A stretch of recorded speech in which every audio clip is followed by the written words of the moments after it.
Abra a sua Bíblia comigo, por favor, no livro de Marcos 8:22. Eu quero ler contigo esse texto. Diz assim: E chegou a Betsaida, e trouxeram-lhe um cego, e rogaram-lhe que lhe tocasse. E tomando o cego pela mão, levou-o para fora da aldeia, e cuspindo-lhe nos olhos, e impondo-lhe as mãos, perguntou-lhe se via alguma coisa. E levantando ele os olhos, disse: Vejo os homens, pois os vejo como árvores que andam. Depois, tornou a pôr-lhe as mãos nos olhos, e ele, olhando firmemente, ficou restabelecido e já via ao longe e distintamente a todos. E mandou-o para sua casa, dizendo: Não entres na aldeia. Amém? Feche seus olhos, coloque a mão sobre o seu coração, por favor. Espírito Santo de Deus, nós te convidamos nesta noite para que tu faças de nós aquilo que realmente é o teu propósito. Entregamos o comando deste culto nas tuas mãos e pedimos que tu venha fazer uma transformação genuína no nosso ser. A tua palavra, Senhor, ela é viva, ela é eficaz. Ela é mais cortante que uma espada de 2 gumes. Ela pode separar juntas e medulas. E nós estamos aqui nesta noite pedindo a tua orientação, a tua graça e a tua misericórdia.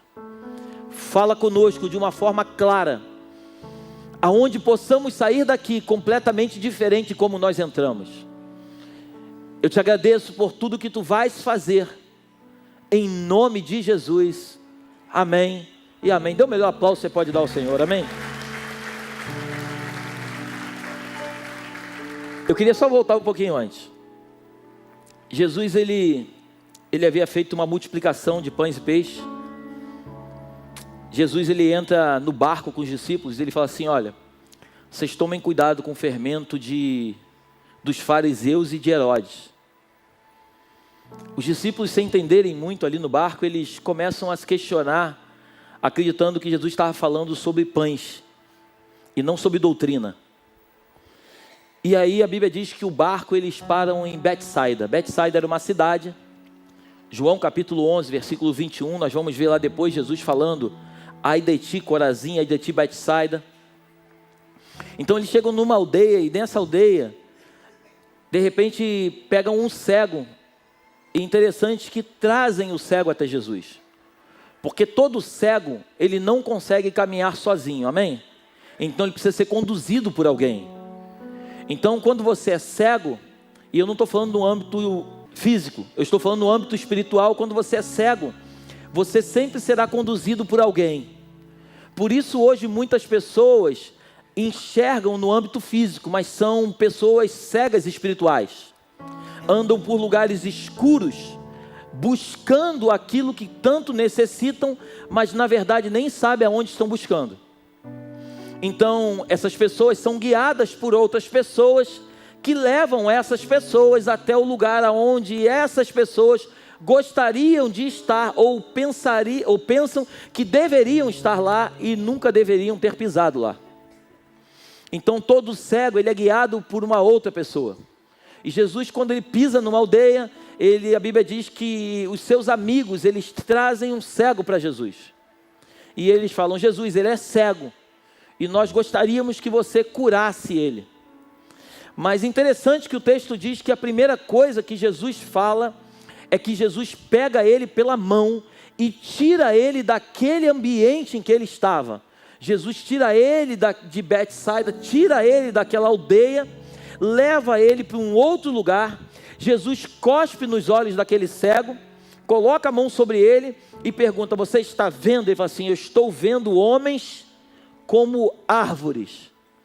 O texto não diz, mas eu fico imaginando Jesus dizendo: não, árvores, você não deve ver árvores, você deve ver pessoas. Você tem que olhar para os homens e ver como homens, e não ver homens como árvores. Só que quando a gente lê esse texto e a gente vê que esse homem diz que ele estava vendo homens como se fossem árvores, creio eu no meu coração que esse homem, ele não nasceu cego. Porque para ele poder saber de fato que aquilo era uma árvore, é porque um dia ele provavelmente deve ter visto essa árvore, amém? Está todo mundo comigo aqui? Então aquele homem, quando ele olha para um homem, ele vê como se fosse uma árvore. Então Jesus viu que não estava perfeito o plano, e aí Jesus toca novamente nos seus olhos, e traz a cura por completo, e ele começa a ver de uma forma clara. E a primeira coisa que Jesus fala para ele é o seguinte: olha, não volte para aquela aldeia, não volte para o ambiente em que fez com que você se tornasse um cego. E quando você vai ler a Bíblia, é a primeira vez na Bíblia e única que Jesus, para fazer um milagre, ele toca 2 vezes na mesma pessoa. Todos os relatos bíblicos que você vai ler, você vai ver Jesus tocando uma única vez nas pessoas e elas sendo curadas. Mas esse caso foi o único caso que Jesus toca 2 vezes no mesmo homem para que ele seja curado plenamente. E o que isso tem a ver conosco, pastor? Eu peço ao Espírito Santo de Deus que essa noite nos traga uma reflexão, um entendimento daquilo que o Espírito quer falar conosco. Jesus estava no barco com os discípulos falando sobre o fermento dos fariseus e de Herodes. Jesus estava falando sobre uma doutrina que é colocada e que, se eles não tomassem cuidado, essa doutrina poderia entrar no coração deles. O que Jesus está dizendo para os discípulos é o seguinte: olha, vocês viram multiplicação de pães e peixes, mas entenda uma coisa, o meu reino não consiste só em multiplicação e só em milagres, mas o meu reino consiste principalmente em entender o propósito do céu. O meu reino consiste principalmente em que vocês entendam o propósito para o qual eu fui chamado. A cura foi mais um plus do ministério de Jesus, mas o ministério de Jesus nunca foi vir à terra para fazer curas somente. Jesus veio à terra para implantar um reino, uma cultura, uma mentalidade diferente da mentalidade que estava caída do mundo. Então por isso o apóstolo Paulo diz que nós não devemos nos conformar com este século, mas nós precisamos renovar a nossa mente, dar uma metanoia, dar uma virada de mente e entender que aquilo que muitas vezes tentam dizer para mim, para você que é certo, podemos ter certeza que não é certo, mas é errado. Nós vivemos num mundo onde hoje a mentira está se tornando verdade, a verdade está se tornando mentira. E eu quero, em nome de Jesus, nessa noite, eu quero trazer para o teu coração que você não tenha medo de dizer a verdade, porque quem vai te cobrar a verdade será Jesus. O mundo tenta colocar no teu coração uma mentira para que você seja aceito pelo mundo, mas não aceite ser aceito pelo mundo, aceite ser aprovado por Deus. Porque não importa o que o mundo pensa ao meu respeito, é o teu respeito. O que importa é o que ele tem a nosso respeito. A Bíblia chega ao ponto de dizer que quem é amigo de Deus é inimigo do mundo. Quem é amigo do mundo é inimigo de Deus. Nós não podemos agradar ao mundo e agradar a Deus. Se as pessoas do mundo gostarem de nós, glória a Deus e aleluia. Mas se elas não nos tolerarem, glória a Deus e aleluia da mesma forma. Porque o que importa para nós é agradar aquele que de fato nos criou, a sua imagem e a sua semelhança. Estamos juntos até aqui? Interessante que quando a gente lê a história, Juízes capítulo 16, a história de Sansão, a Bíblia diz que Sansão, certa vez, ele estava andando por um caminho e ele se depara com um leão. A Bíblia diz que o poder do Senhor se apoderou de Sansão. Sansão pegou aquele leão, rasgou aquele leão no meio, matou o leão e largou ele na estrada. Sansão atravessou aquele caminho e foi fazer algo. A Bíblia diz que quando Sansão volta, ele volta pelo mesmo caminho. Quando ele volta pelo mesmo caminho, agora tem uma colmeia de abelhas ali. Agora tem um mel gostoso, docinho. Só que Sansão tinha recebido uma promessa. A promessa era que ele era um nazireu, e nazireu não toca em coisa imunda. Mas Sansão, ele se esquece em um momento que ele era, e ele permite que a doçura daquele mel pudesse atrair os seus olhos e trazer paladar para a sua boca. Você está comigo aí? Então a Bíblia diz que Sansão, ele resolve tocar em um cadáver, ele toca no animal morto, ele pega mel e ele começa a se deliciar com o mel que ele pegou de um cadáver. Deixa eu dizer uma coisa para você. Todo caminho que você anda, que você sabe que é caminho de morte, se eu puder te trazer uma palavra nessa noite, não volte pelo mesmo caminho. Sansão, ele quando derrota aquele animal, ele não deveria ter passado por aquele caminho, porque quando você não tem convicção de fato quem você é, você não deve passar pelo mesmo caminho. Só se passa pelo mesmo caminho quem tem certeza que é um nazireu. Só consegue passar pelo mesmo caminho pessoas que têm confiança de verdade naquilo que elas entendem que elas são. Pessoas que foram, que saíram das drogas, não precisa você voltar no lugar de onde você saiu, para você provar para você mesmo que você já é forte. Pessoas que saíram da pornografia, não precisa ficar visitando sites, não precisa ficar entrando em grupos de amigos que mandam fotos pornográficas. Ei, deixa eu te dizer uma coisa, saia de tudo aquilo que vai fazer com que você volte para o lugar de onde você veio. O que fez aquele homem ser cego não era o seu estado físico, mas era o ambiente em que ele vivia. O ambiente ali de Betsaida era tão complicado que Jesus chegou a ponto de tirar ele de um ambiente. O que Jesus está dizendo para ele é o seguinte: eu só posso curar você se o ambiente que você vive sair de você. Porque não adiantava Jesus curar aquele rapaz e ele continuar naquele ambiente, porque era questão de tempo, ele ia voltar a ficar cego. Porque a maior cegueira na vida de um ser humano não está nos seus olhos naturais. A maior cegueira na vida de um ser humano é ele conseguir enxergar com seus olhos naturais, mas ele está com sua vida espiritual completamente cega. Pessoas que têm aparência de que vivem, mas na verdade estão mortos. Pessoas que acreditam que foram chamados por um propósito, mas não conseguem cumprir esse propósito na sua vida. Ah, pastor, é mais forte do que eu. Mentira. A Bíblia diz que a carne é fraca, mas o espírito é forte. Quando nos enchemos de Deus, nós temos condições suficientes de lutar contra o pecado. Então a primeira coisa que Jesus faz é tirar aquele jovem, aquele cego de um ambiente de Betsaida. E quando Jesus toca na vista daquele, ele cospe nos olhos, ele toca, aquele jovem, aquele homem começa a ver como que tudo embaçado. E deixa eu te dizer uma coisa, o que a palavra de Deus está nos ensinando é que quando nós somos cegos, a luz de Deus vem sobre nós. Quando nós conhecemos Jesus, somos como esse homem de Betsaida. Quando nós conhecemos a Cristo, nós estávamos mortos em nossos pecados e delitos. E agora a luz de Deus veio sobre a nossa vida. Mas agora nós estamos enxergando que meio que embaçado. Para que nós possamos enxergar com perfeição, nós precisamos continuar andando no caminho, continuar seguindo a Jesus, para que a glória de Deus venha a ser estabelecida sobre a nossa vida e que a visão do reino possa chegar até nós. A visão de Deus precisa chegar até nós. Muitas vezes as coisas se parecem meio que nubladas, a gente não consegue enxergar direito. Pastor, eu tenho 30 anos de igreja, mas as coisas ainda não mudaram na minha vida. Não é que as coisas não mudaram, é que você ainda está no ambiente de Betsaida. Você precisa sair de alguns ambientes para que a visão real possa penetrar na sua vida. Tem lugares, tem ambientes, tem companhias que você não tem mais que andar. Eu lembro que quando eu me converti, logo que eu me converti, eu morava no Engenho de Dentro, e eu lembro que eu chegava na esquina, aí os meus amigos falavam assim: ó o crente aí, vai beber hoje não? Porque as pessoas ficam zombando de você, porque elas não entendem o que você entendeu. E é tão interessante que eles não têm culpa, porque na verdade eles só replicam aquilo que eles estão vendo. Eles só conseguem ver morte. Então quando você passa a ver vida, eles não conseguem enxergar da forma que você enxerga. Então é como se você fosse um patinho fora do ambiente onde eles estão. Mas eles são pessoas que estão fora do ambiente onde foram colocados por Deus. Mas eles não conseguem ver. O pior cego é aquele que não quer ver. O pior cego é aquele que enxerga, mas não quer enxergar. Aquele homem, ele estava em Betsaida, ele era cego. Jesus chega naquele ambiente, os seus amigos pediram ajuda para ele. Mas Jesus diz assim: eu não posso fazer um milagre nesse ambiente, porque esse ambiente não é um ambiente de milagre. Deixa eu pegar você pela mão, deixa eu te levar para um ambiente onde eu posso fazer qualquer coisa por você. E deixa eu te dizer uma coisa, ambiente de milagre não é só dentro da igreja.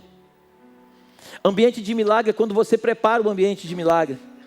Existem lugares na tua vida, na tua casa, no teu trabalho, que são ambientes que Deus tem prazer de estar e fazer milagres na tua vida. Agora tem lugares, até é duro que eu vou te falar, mas às vezes a gente vai ver congregações, igrejas, que Deus não habita, que Deus não faz milagre. As pessoas convidam Ele para estar, mas Ele mesmo não está lá. Porque fizeram da casa dele covil de salteadores. Fizeram da casa dele um lugar onde se pode tudo, menos a manifestação do poder de Deus.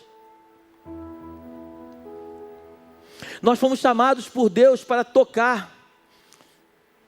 Eu estava esses dias escutando uma ministração do meu pastor e ele estava dizendo uma coisa muito interessante. Ele estava dizendo que uma vez ele viajou para o Peru e ele estava com uma bursite no braço, né? E ele estava com muita dor, e ele estava no Peru, não pôde se cuidar lá, e ele com muitas dores, não conseguia movimentar direito e tal. Quando ele voltou para Itajaí, quando chegou em Itajaí, ele foi procurar um ortopedista. Estava com problema por causa de ficar segurando o microfone. E aí ele começou a se tratar e tal, e o ortopedista falou assim: você está com dor? Ele falou: estou com muita dor. Ele falou assim: então vamos dar uma injeção para ver se melhora. Aí ele, tá bom. Aí ele começou a tirar o botão da camisa. Aí o médico perguntou para ele: o que você está fazendo? Ele falou assim: não, estou tirando o botão da camisa para tomar uma injeção do braço. Ele: não, abaixa a calça. Aí ele: mas é o braço que está doendo. Aí ele falou assim: não, mas você vai tomar nas nádegas, abaixa a calça.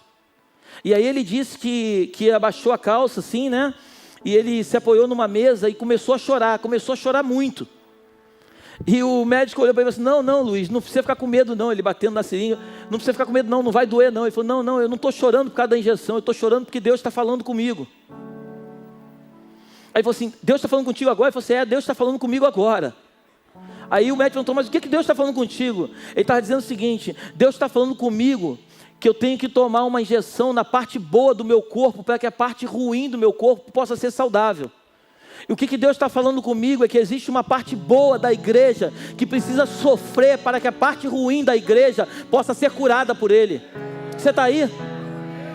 Existe uma parte da igreja, e eu acredito que nesses dias, Deus vai levantar homens e mulheres cheios do Espírito, que ao invés de ficar criticando o que é errado, nós devemos fazer o que é certo.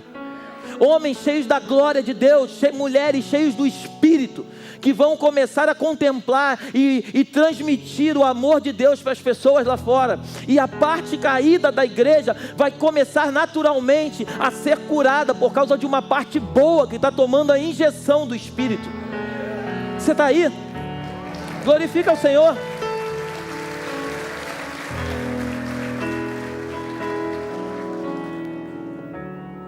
É para isso que eu sirvo a Deus para que nós possamos acreditar que o mundo lá fala: pastor, é muito crente isso, é muito crente aquilo, vamos deixar esses crentes isso e aquilo para lá, vamos começar a viver o evangelho da verdade, porque naturalmente a verdade, quando chegar até a vida desses homens, eles serão transformados pela glória de Deus.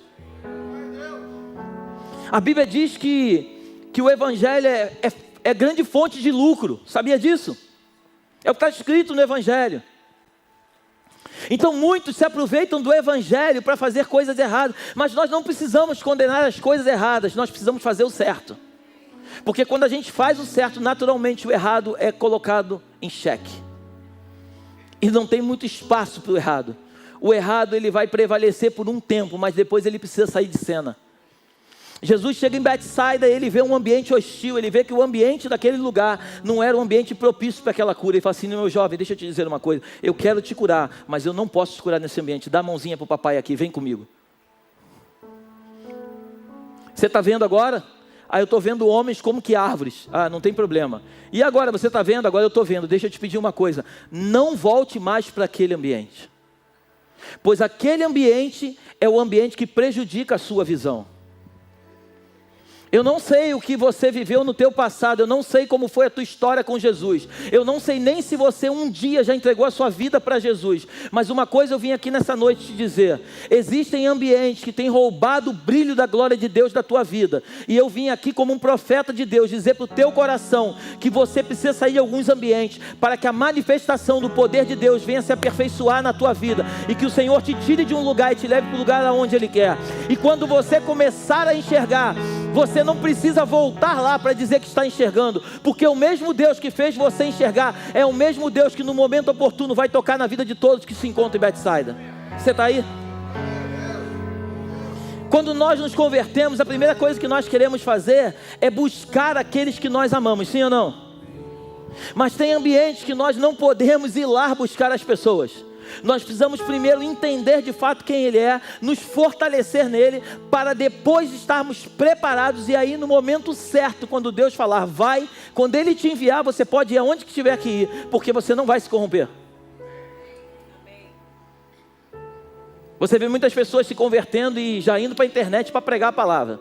Se converte e agora são pregadores do evangelho. Mas na verdade eles ainda não entenderam que antes deles pregarem a palavra, eles precisam se fortalecer na palavra. Porque só pode pregar a palavra, não que só pode pregar a palavra, mas só deve pregar a palavra quem de fato conhece a palavra. Muitos de nós, muitas vezes, ficam pedindo para Deus abrir portas. Deus abre portas para mim, Deus abre portas para mim, Deus abre portas para mim. Coloca para mim, por favor, Apocalipse capítulo 3, versículo 8. Olha o que diz a Bíblia. Eu sei as tuas obras e que diante de ti pus o quê? Quantas portas? Quantas portas? Uma porta aberta e ninguém a pode fechar. Tendo pouca força, guardaste a minha palavra e não negaste o meu nome. Deixa eu te dizer uma coisa, você não precisa de muitas portas, você precisa de uma porta. E pior do que as portas fechadas, são muitas portas abertas. Porque quando tem muitas portas abertas, você não sabe qual é a porta. Às vezes é melhor as portas, todas elas estarem fechadas. Porque no momento em que uma se abre, você tem certeza que é de Deus. Às vezes nós pedimos portas, Senhor, abre portas na minha vida. Não, Senhor, abre a tua porta na minha vida. Porque a Bíblia diz que a porta que Ele abre, ninguém fecha. Mas a porta que Ele fecha, ninguém pode abrir. E quando a gente entra por essa porta, oh meu Deus, quando a gente entra por essa porta, a gente vive a plenitude daquilo que Ele tem para nós. Jesus, Ele é a porta. Ele chega ao ponto de dizer o seguinte: ei, entra por mim, eu sou a porta que eu sou é estreita. Largo é o caminho da perdição, mas quem anda por esse caminho estreito e por essa porta estreita, vai encontrar a vida eterna. Nós temos que andar nessa terra acreditando que o caminho que nós resolvemos seguir não é um caminho fácil. É um caminho estreito, mas é um caminho de vitória. É um caminho que não tem volta. É um caminho que você entra por ele e não dá nem para você voltar, de tão estreito que ele é. Você só consegue entrar e continuar andando. Você não consegue nem fazer a curva dentro desse caminho, de tão estreito que ele é. Mas deixa eu te dizer uma coisa, se você tiver certeza que você vai andar por esse caminho, você vai chegar no final, dando glória a Deus, e tudo aquilo que o Senhor tem para você vai se cumprir na sua vida. Porque é o caminho que Ele escolheu para você, e não o caminho que você decidiu andar. Aquele homem de Betsaida, ele estava num ambiente em que não era o ambiente preparado para que o milagre acontecesse. Agora, os amigos daquele homem trouxeram aquele homem para que Jesus fizesse o milagre. Eu não sei se quando você lê a Bíblia, de vez em quando dá um nó na tua cabeça, porque os amigos trazem aquele homem para Jesus. Aí agora Jesus cura aquele cara e fala assim: não volta para o ambiente onde esses amigos se encontram.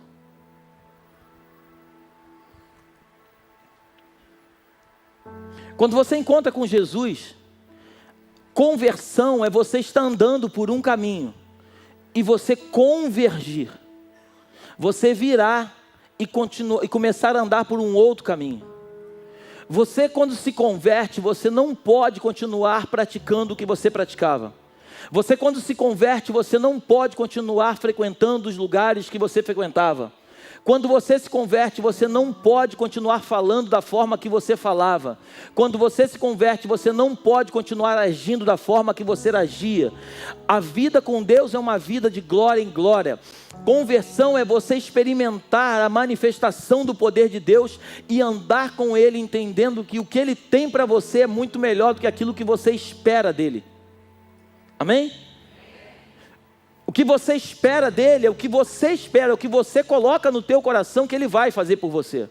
A outra coisa é o propósito que ele tem na sua vida, porque nem sempre a forma como nós desejamos que Deus se manifeste para nós é a forma como ele deseja se manifestar. Entramos na casa do Senhor, normalmente, entramos na casa do Senhor e oramos a Deus pedindo para Deus nos dar uma palavra. Senhor, eu peço a Ti, fala comigo nesta noite. Sim ou não? Não mente para mim. Sim ou não? Você pode até me enganar, mas aí tu não engana. Fala comigo essa noite, Senhor. Não. Senhor, eu vim aqui essa noite Tu sabes da minha vida, tu conheces o meu coração, tu sabes todas as lutas que eu estou enfrentando, mas eu vim essa noite prestar um culto a ti, te dizer que tu és o amado da minha alma, tu és o todo-poderoso, tu és o meu amor, eu não consigo viver sem você, e eu peço para que o Senhor essa noite trate o meu coração, faça algo na minha mente, transforme a minha forma de agir e me coloque no propósito que tu tens para mim. Porque se nós entrarmos no propósito que Ele tem para nós, nós viveremos o melhor dessa terra. Jesus, ele se encontra com os discípulos, ele andou com os caras 3 anos. Os caras andaram com ele. Quando ele morre, todos eles esqueceram quem era Jesus. Aí 2 deles estão andando no caminho de Emaús. Aí Jesus aparece do lado. Aí eles estão andando, estão trocando uma ideia. Caminho de Emaús. Jesus mandou eles ficarem em Jerusalém, eles estão indo para Emaús. Aí Jesus começa a trocar uma ideia com eles. Aí eles perguntam, tu não sabe o que está acontecendo aí não? Aí Jesus, não, cabeção, não sei não. Sei não. O que está acontecendo aí? Pô, o nosso Jesus morreu na cruz e agora tudo acabou. A gente acreditou nele, mas tudo acabou. Aí ele é mesmo? E aí? E como é que vai ficar esse mistério? Não, agora não tem mais mistério, agora acabou. Nós estávamos empolgados, acreditando que o rei dos judeus chegou, mas agora ele morreu e tudo acabou. E a Bíblia diz que eles vão andando.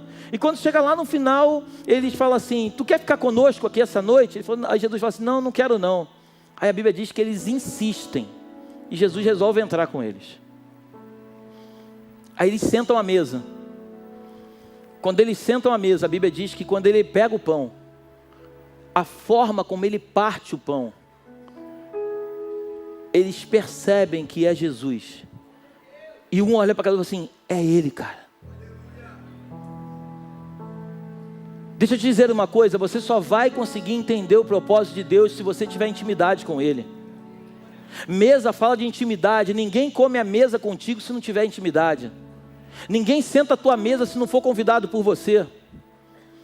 Jesus, quando eles percebem que é Jesus que está sentado à mesa, eles percebem o partir do pão. A Bíblia diz que aí eles começam a conversar. Cara, tu viu que quando ele conversava com a gente, o nosso coração queimava? O fato do coração queimar não quer dizer que você está com os olhos abertos. Os olhos só vão se abrir quando se senta à mesa. O coração pode até estar queimando, mas não adianta o coração queimar e continuar com os olhos fechados. Você precisa abrir os olhos para que você comece a enxergar aquilo que você não enxergava. Pastor, mas eu tenho 30 anos de igreja. Você pode ter 50 anos de igreja. Se a antiguidade fosse posto, Matusalém era o homem mais perfeito da Bíblia. Jesus viveu só 33 anos. Mas foi o suficiente para ele mostrar para aqueles camaradas em 3 anos de ministério quem ele era. Em 3 anos ele fez muito mais do que muitos homens fizeram. Em 3 anos ele conseguiu implantar no coração de 12 caras, na verdade 11 caras aquilo que era o evangelho. Esses mesmos caras, aí um certo dia eles esquecem de tudo, Jesus se apresenta novamente para eles, só simplesmente sabe para quê? Como diz lá no livro de Levítico, voltar a queimar aquilo que estava lá dentro. Porque quem já se encontrou com Jesus nunca mais vai esquecer dele. Mas tem momentos que às vezes ele precisa se apresentar para que o fogo comece a queimar dentro de você, comece a incendiar de uma forma tão poderosa que você tenha desejo e fome de conhecê-lo mais e mais. Quando você conhece Jesus, quando você vive Jesus, quando você experimenta Jesus, você não consegue mais se saciar com outra coisa. Eu já tive a oportunidade de viajar a alguns lugares, não muitos. Já conheci muitos lugares bonitos. Já comi muitas coisas boas, mas quando eu estou dentro do meu quarto, orando, e não é sempre, mas quando Ele tem misericórdia, Ele resolve vir dentro daquele quarto, é um negócio de louco. Eu choro igual um louco, eu sinto algo que eu nunca senti na minha vida. Eu já ganhei muito dinheiro na minha vida, mas nenhuma experiência é igual quando Ele vem. Quando ele vem, é um mistério. Pastor, define para a gente o que é. Palavras não conseguem definir o que a gente experimenta. Outro dia eu estava conversando com o pastor Reinaldo, ele dizendo, cara, tem dias que eu tive poucas experiências. Outro dia ele me contando, foram poucas, mas aquelas poucas, uma delas foi no cinema. Ele assistiu um filme, aí a gente acabou de assistir o filme, a gente vem andando no cinema, todo mundo conversando. Lembra disso? Todo mundo conversando no cinema. E de repente ele conversando no meio do New York City Center, ele caiu de joelho no chão e ele começou a chorar, parecia que ele ia morrer de tanto que ele chorava. Aí eu falei, o que foi, cara? Ele falou, me deixa aqui, cara. Me deixa aqui, cara. Me deixa aqui, cara. Porque quem experimenta ele nunca mais quer viver nada diferente. Quem já teve experiência com ele, quem sabe quem ele é, nada na terra define quem ele é. Você pode ter o maior dinheiro, todo o dinheiro do mundo, não se compara com a glória dele. Você pode experimentar qualquer coisa, pessoas que já viveram em orgia, pessoas que já fizeram todo tipo de loucura na vida, experimentar todo tipo de droga. Não existe nada que traga uma sensação como a que ele vem. Sim ou não? Eu tenho certeza que eu não sou o único. Todos vocês talvez já tenham experimentado isso. Você está na tua casa e do nada você começa a chorar, chorar, chorar igual um louco. E as pessoas te perguntam, por que você está chorando? Eu não sei explicar porque eu estou chorando. Igual agora, eu não sei explicar, eu não tenho motivo para chorar, eu estou feliz. Mas eu estou chorando porque eu amo Ele. Ele é o amor da minha vida. Eu não sei viver sem Ele. Subi aqui para falar dele, para mim é a maior alegria da minha vida. Eu não estou aqui para pregar uma palavra. Eu estou aqui para dizer o que eu tenho sentido nesses dias, cara. Eu estou aqui para compartilhar contigo o que Ele tem feito na minha vida, na vida da minha família, na vida dos meus amigos. Eu estava semana passada num lugar que quando eu entrei na aldeia, eles viram.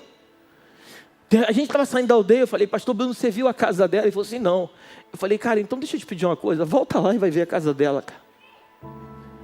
Aí ele falou assim, pastor Léo, antes eu não tivesse voltado, cara. E eles adorando a Deus. Eles não têm nada. Ele anda descalço, eles não têm nada. Mas eles adoram a Deus, eles falam que Deus é tudo na vida dele.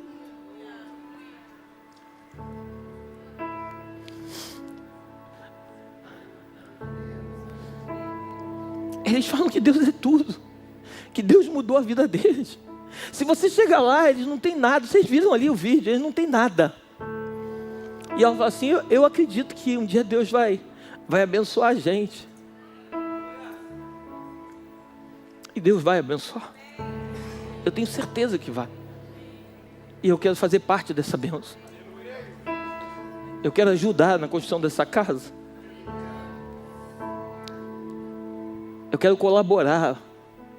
Eles não têm uma igreja para adorar a Deus, mas eles adoram a Deus. Sabe quantos graus eu peguei lá? 6 graus. Eles não têm roupa de frio quase. O gado lá, teve gado que morreu de tanto frio. Eu fui pegar no outro dia, eu estava com 4 camisas e mais um casaco, parecia o Robocop, não conseguia nem mexer, de tanto frio. E eles moram lá em cima numa aldeia. E eles adoram a Deus. E eles falam que Deus é tudo na vida deles. O fogão dela é no chão. Eu falei, onde você faz sua comida, pastora? Aqui, pastor, vem ver minha casa. E à noite eles estavam lá no culto. E ele cantando. Deus é bom. Deus pisa na cabeça da serpente. Você consegue entender, cara? São os ambientes que nos deixam cegos. Eles moram num lugar onde não tem luxo, não tem nada, mas não é um ambiente de Betsaida. Eles não estão no lugar onde traz a cegueira para eles. Eles moram num ambiente que aos olhos humanos, meu e teu, é um ambiente pobre, mas para ele é onde está a manifestação da glória de Deus. Eles não se preocupam com roupa de marca, com nada. Eles não se preocupam com carro. Eles não estão nem aí para nada. Eles só querem adorar a Deus. Aí o filho dela mandou uma mensagem para mim. Falou, pastor, o meu sonho é isso aí, ó. E mandou um teclado para eu ver. Falei, cara, vamos orar.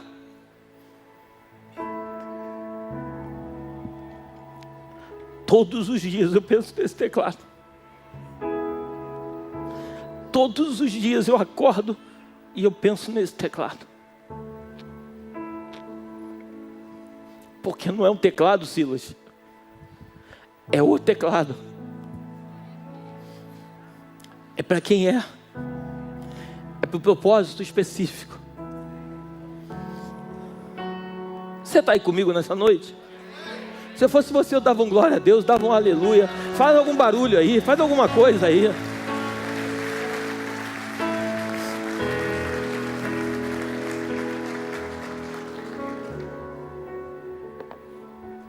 É esse lugar que a igreja precisa entrar. É nesse lugar que a igreja precisa ser igreja. Perdemos tanto tempo com tantas coisas que não edificam. Olhamos cada um para dentro do nosso interesse próprio, e se as coisas não são do nosso jeito, não está bom. Se a gente entra num ambiente, se a gente não gosta da música, o culto não foi bom. Se dentro da igreja algum irmão olhou para a gente um pouco atravessado, alguma coisa não está legal. Deixa eu dizer uma coisa para você, não olhe para isso, cara. Olhe para o céu, olhe para o reino. Entre aqui, independente se vão te olhar de cara torta, de cara bonita. Olhe para o reino, olhe para o Senhor. Adore o Senhor com toda a tua força, com todo o teu entendimento, com toda a tua alma, com todo o teu ser. Glorifique o nome do Senhor. Diga para Ele o quanto você o ama, o quanto Ele é amado por você. Aquele homem de Betsaida, ele era um cego. Talvez essa noite Deus tenha trazido alguns cegos espirituais aqui nesta casa. Talvez essa noite o Senhor possa ter trazido pessoas aqui que queiram sair da sua cegueira. Que um dia conheceram Jesus, se converteram e agora dizem para todo mundo que são evangélicos, que são crentes. Mas que talvez nunca tenham vivido uma experiência genuína com Cristo. É com você que eu estou falando essa noite. Você que quer mudar de fato a tua história de vida. Você que quer sair de um lugar onde você se encontra e você sempre arruma justificativa para aquilo que você está fazendo. Não, eu não, pastor, eu ainda não mudei por causa disso, por causa daquilo. Deixa eu te dizer uma coisa, chega de dar resposta, chega de dizer o porquê não das coisas. Chegou um tempo de nós decidirmos andar com Jesus. A Bíblia diz que Ele está buscando homens que o adorem em espírito e em verdade. Ele está buscando pessoas que queiram viver de fato algo genuíno. Ele não está buscando pessoas perfeitas, porque Ele sabe que eu não sou perfeito, você não é perfeito. Eu costumo dizer que se você está buscando uma igreja perfeita, e se você um dia encontrar essa igreja, deixa eu te pedir uma coisa, não entre lá. Porque se você entrar lá, aquilo que é perfeito vai deixar de ser perfeito. Nós temos que buscar um evangelho da verdade. Um evangelho onde aquilo que você quer viver seja o primeiro a ser um transformador. O meu desejo é ver uma igreja cheia, avivada do Espírito. Então antes de eu cobrar alguém, eu preciso me encher desse Espírito. Porque quando eu sou cheio dele, eu naturalmente vou acionar outras pessoas a desejarem o mesmo. Você está aí comigo? Essa é uma noite que Deus está nos chamando para um compromisso maior, não um compromisso com homens. Entenda uma coisa, o teu compromisso não é comigo. Eu não posso mudar a tua história de vida, eu não tenho poder para isso. Por mais que eu fale alguma palavra que seja liberada desse altar, que possa tocar no teu coração, mas eu não tenho poder de mudar a tua vida. Mas eu conheço um, e você conhece, chamado Jesus Cristo. O mesmo que entrou em Betsaida e viu que o ambiente era hostil, que não tinha condições do milagre acontecer. Se necessário for, Ele vai te arrancar dos lugares aonde você se encontra para fazer uma transformação na tua vida. Eu não sei se você crê nisso. Mas chegou um tempo de nós sairmos dos lugares aonde nós nos escondemos. Às vezes a pior coisa que tem é você se esconder atrás de uma escritura. Jesus entrava em Jerusalém, Ele via a prostituta, Ele sentava com ela, Ele comia com ela. Ele via o ladrão, Ele entrava na casa de Zaqueu, Ele compartilhava com Zaqueu das coisas do reino. Mas quando Ele encontrava os fariseus, os doutores da lei, aqueles que conheciam a letra, Ele tinha horror a esses caras. E eu não estou falando para você deixar o conhecimento de lado, não, pelo contrário, eu estou dizendo para você conhecer as Escrituras, porque quando você conhece as Escrituras, você não deixa a letra tomar conta de você. Então Jesus, quando olhava aqueles homens que eram conhecedores da Torá, mas que não viviam a Torá, Jesus falava assim: cara, vocês são hipócritas, cara. Vocês limpam o copo todo por fora, mas por dentro o copo está todo sujo, cara. Vocês são capazes de querer tirar um cisco do olho do irmão, mas a trave que está no de vocês não tiram. Vocês se vestem bem, mas vocês são como sepulcro caído. Vocês estão bonitos por fora, mas por dentro o corpo de vocês está todo estragado.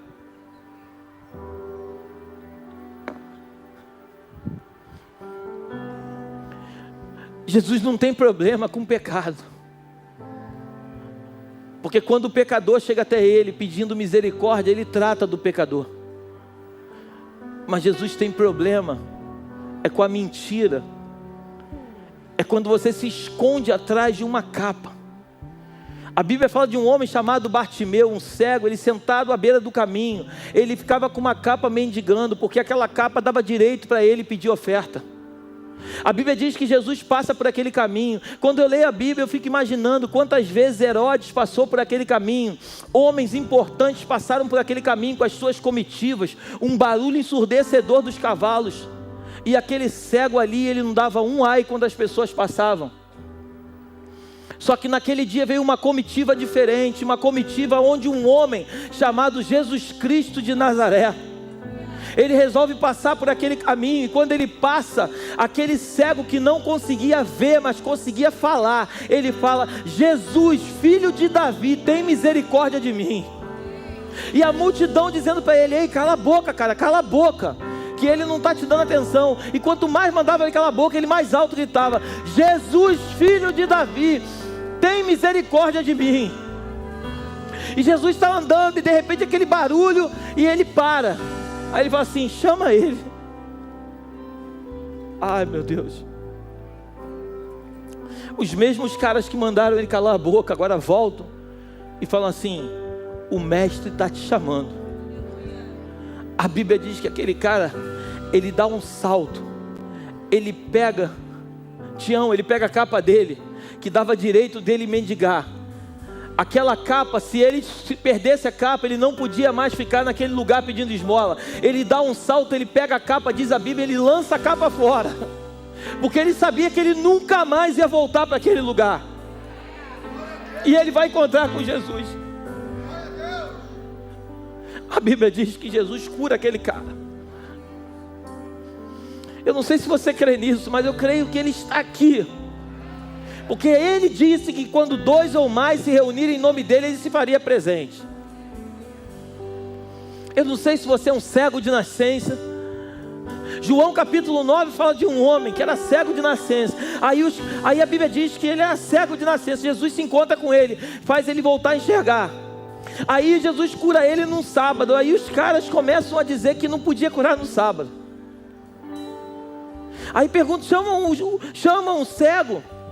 Em vez de chamarem um cego para dizer: ei cara, tu agora está curado, glória a Deus e aleluia, não. Quem te curou? Porque a religião faz isso. A religião sempre vai te perguntar o porquê das coisas. Eu não quero saber o porquê e nem tampouco como. Eu só quero ser tocado por Ele. Eu quero que Ele transforme a minha vida. Uns Ele toca, outros Ele cospe no chão, faz lodo e passa no olho. O outro Ele cospe no rosto, toca uma vez, depois toca a segunda. Eu não sei como Ele faz, não importa como Ele faz, só importa para mim que Ele faça.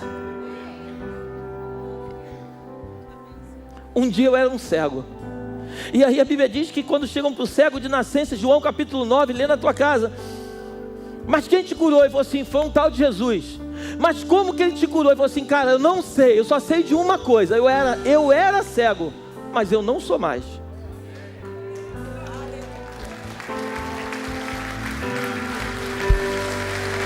Eu um dia fui esse cego.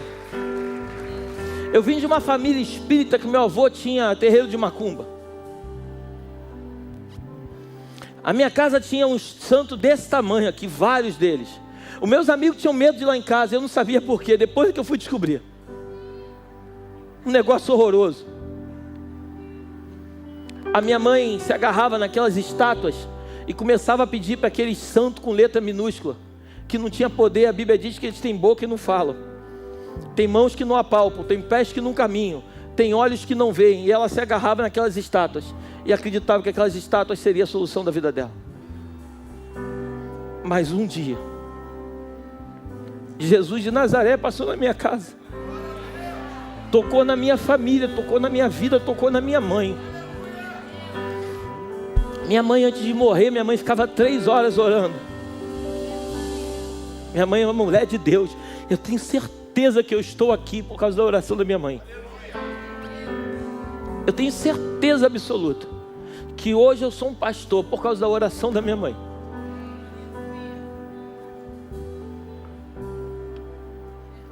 Jesus tocou em toda a minha casa. Toda a minha família serve ao Senhor. Tem alguns primos que ainda não são, mas vão ser tocados. E Ele está passando aqui nessa noite. Se você crê que hoje é uma noite que Deus marcou contigo para começar algo novo, eu te peço em nome de Jesus, não tenha vergonha, saia do teu lugar e vem aqui à frente que eu quero orar por você. Só quero tua presença. Não tenha vergonha, saia do seu lugar, vem aqui à frente. Isso é uma noite de libertação. Deus vai trazer coisas novas para a tua vida, creia nisso. Hoje é uma noite que Deus quer mudar a tua história de vida. Quando você ouve uma palavra, a palavra transforma você. Mas quando você libera uma palavra, você transforma o ambiente em que você vive. Quer que eu te prove isso? A Bíblia diz que Adão estava só. E Deus resolveu fazer uma mulher para Adão. E a Bíblia diz que Deus, Ele coloca um sono pesado. Adão, vai dormir, que enquanto você dorme, eu dou aquilo que você precisa. Adão, ele vai dormir, e a Bíblia diz que o Senhor tira de Adão e faz uma mulher chamada Eva. Porque Deus sempre vai tirar de você aquilo que você precisa. Deus nunca vai pegar de outro lugar aquilo que você necessita, mas Ele sempre vai tirar de você. O que você tanto está querendo buscar e que está achando que você precisa, não está lá fora, mas está dentro de você. Por isso, quando a gente vai ler a Bíblia diz que a chuva e a neve, elas vêm do céu. E a Bíblia diz que é para lá que elas vão voltar. E quando o Senhor libera uma palavra, a palavra que sai da minha boca, ela não volta vazia. O que Deus está falando é o seguinte: quando eu libero uma palavra e essa palavra cai em você e ela faz morada em você, aquilo que ela coloca em você, eu quero pegar de você e trazer para mim. Quando Deus quer nos transformar, porque Ele quer nos pegar o melhor que Ele fez em nós, para poder pegar para Ele e fazer aquilo que de fato é necessário que seja feito. E o que tem que ser feito, pastor? É uma multiplicação. Aquilo que Deus faz em mim, faz em você, precisa chegar em outras vidas. Você crê nisso? O Evangelho nunca foi individualidade. O pão sempre foi nosso, Deus é nosso. Façamos o homem, sempre foi coletivo. O reino de Deus é feito em coletividade, nunca em individualidade. Quem quer andar sozinho nunca vai chegar a lugar nenhum. Aquele cego só foi curado porque ele tinha amigos que levaram ele até Jesus. Se os amigos não tivessem lá, ele não teria sido curado. Jesus chega numa cidade chamada Cafarnaum. A Bíblia diz que os amigos trazem um paralítico e desce ele pelo teto. O paralítico só foi curado porque alguém trouxe ele. O reino sempre é coletivo, nunca individualidade. Nunca ande sozinho. Aprenda a andar com pessoas. Uma vez eu escutei um testemunho de um pastor lá no Texas. Pega isso no teu coração. Um pastor muito famoso de uma igreja gigante. Ele dizia que quando ele teve problema muito sério com pornografia, e todas as vezes que ele ia ministrar em outras cidades, ele ficava sozinho no hotel. Ele volta e meia, ele ia lá e caía na pornografia. Ele estava sozinho no hotel, depois de pregar, ele começava a ver filmes pornográficos. Pastor, que é isso? Ele é um pastor, e ele abriu o coração dele, dizendo para toda a sua comunidade de fé, com 5.500 pessoas, que isso acontecia com ele. Sabe como é que ele resolveu esse problema? Agora, quando ele era chamado para ministrar em outras cidades, ele levava a esposa dele com ele. Então, por estar com a esposa dele, ele não tinha oportunidade de poder assistir sozinho a pornografia. Sansão passou por um caminho, destruiu o leão, mas ele não precisava voltar pelo mesmo caminho e tocar naquilo que era imundo. Eu não sei com quem Deus está falando nessa noite, mas eu quero que você saia daqui entendendo que Deus te chamou para você ser de verdade. Se você tem problema, se você tem dificuldade, peça ajuda a alguém. Abra o teu coração com pessoas que você confia, líderes que você acredita que são de Deus. E diga: pastor, eu vivo isso, isso, isso e isso. Não fique querendo mostrar para os outros uma força que não existe em você. Quando estou fraco, aí é que sou. Quando estou fraco, aí é que sou.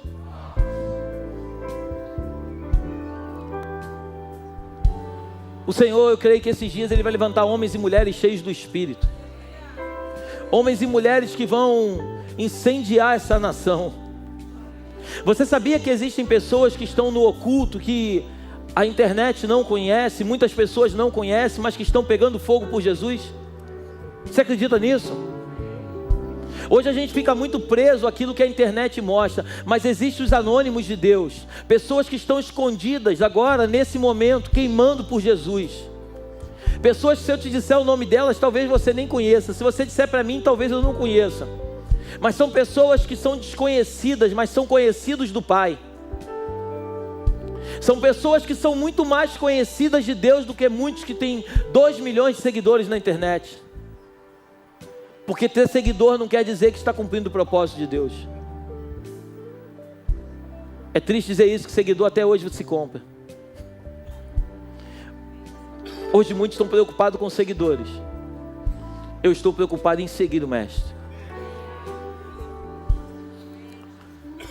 Eu não me preocupo com quantos seguidores eu tenho. Eu me preocupo de estar no lugar onde Ele me chamou para estar. Pai, eis aqui esses homens e essas mulheres que estão aqui à frente. Pessoas, meu Deus, a grande maioria eu não sei nem dizer a Ti o que eles estão vivendo. Mas o Senhor sabe de todas as coisas. A minha oração é que o Senhor venha tocar no coração deles e que venha destravar algumas coisas que andaram travadas por algum tempo. Queima o coração deles nesta noite, Deus, e faz cada vez mais eles serem apaixonados por Ti. Um homem, uma mulher que ama o Senhor de todo o coração, não vive na prática do pecado. Um homem e uma mulher que querem viver em santidade, meu Deus, eles buscam a Tua plenitude e querem viver algo sobrenatural contigo. O desejo do meu coração é que esses homens e essas mulheres sejam tocados pelo poder da Tua glória, sejam transformados, sejam avivados pelo Teu fogo, o fogo do Espírito, e que seja uma noite que venha ficar marcada na vida deles, Pai. Eu abençoo a Tua igreja, eu abençoo o Teu povo, eu profetizo uma semana de vitórias, uma semana de conquistas, uma semana de portas abertas. Eu profetizo uma semana onde eles vão viver experiências incríveis contigo. Leva-nos para os nossos lares debaixo da Tua proteção e da Tua graça. Que o Teu anjo vá diante de nós, nos conduzindo pelo único e verdadeiro caminho. Que as doces consolações do Teu Espírito se façam presente, não só hoje, mas para todo sempre. Que possamos ter a melhor semana da nossa vida e glorificar o Teu nome por onde quer que nós venhamos passar. Eu abençoo a Tua igreja, eu abençoo o Teu povo. Eu profetizo tempos de vitória sobre a vida deles, em nome de Jesus. Amém e amém. Que Deus te abençoe.